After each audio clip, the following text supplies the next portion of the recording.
My name is Alice Luca. I'm a fashion photographer in London and also founder and director of Style in Sri Lanka.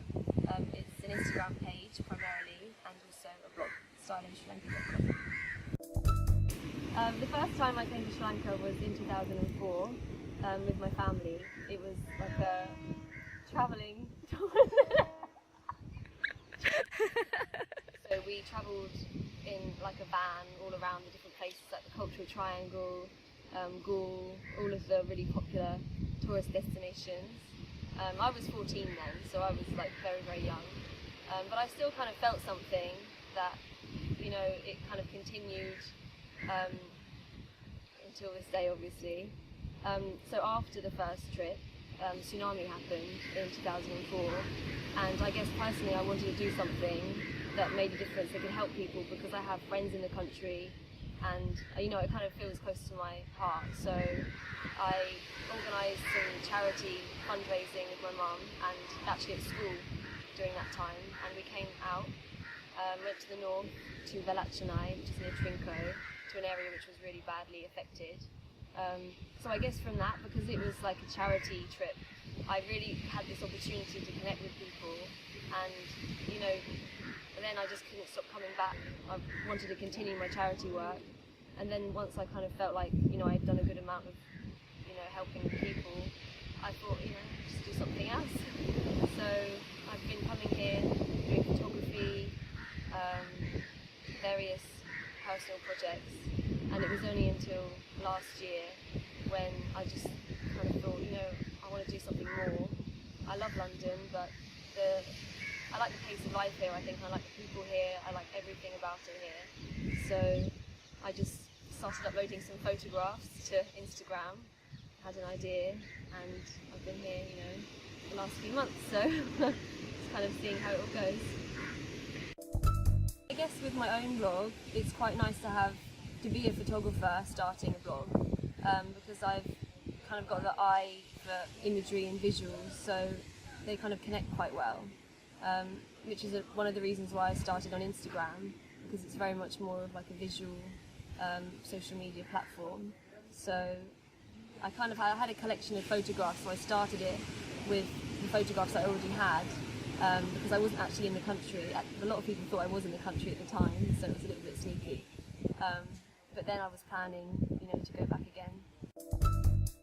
The way I look at photos and photography in general, with fashion, portraits, with kind of anything, for me it has to, every single thing within that frame, whether it's a square frame or, you know, a landscape, it has to be believable and it has to tell a story and connect.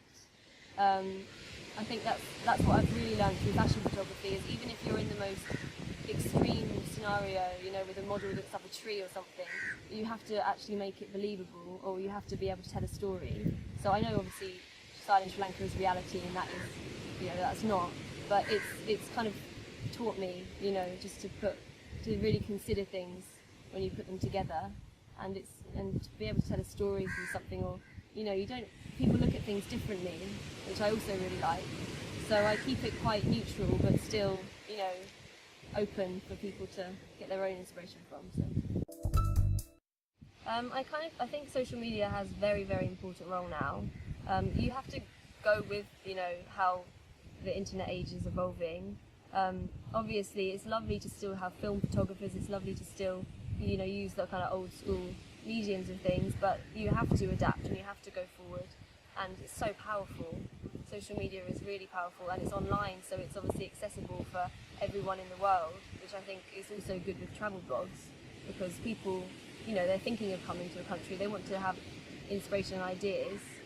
So if you just have a magazine in Sri Lanka about, you know, travel, then it's not always enough now, and it needs to be kind of constant and consistent, and, you know, people expect a lot, so you have to, if you want something to be successful, you really do have to go to the next level, I think.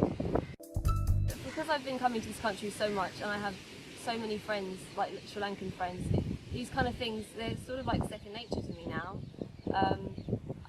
Eating with hands, I will always eat with my hands, with rice and curry, even if I'm in somewhere a little bit posh. I know I probably shouldn't do it, but I just think if it's right for you, you know, then do it. But I do recommend for people that are travelling to Sri Lanka to give it a try, because the taste comes out. It's a different kind of taste, you know. But as I said, I kind of feel a little bit more like at home here in many ways than I do in London. So for me, it's not really something I think about. But I guess because it's something I don't think about, and I have my Instagram page, people find that quite interesting. That I'm from London and I'm embracing it quite a lot. So yeah.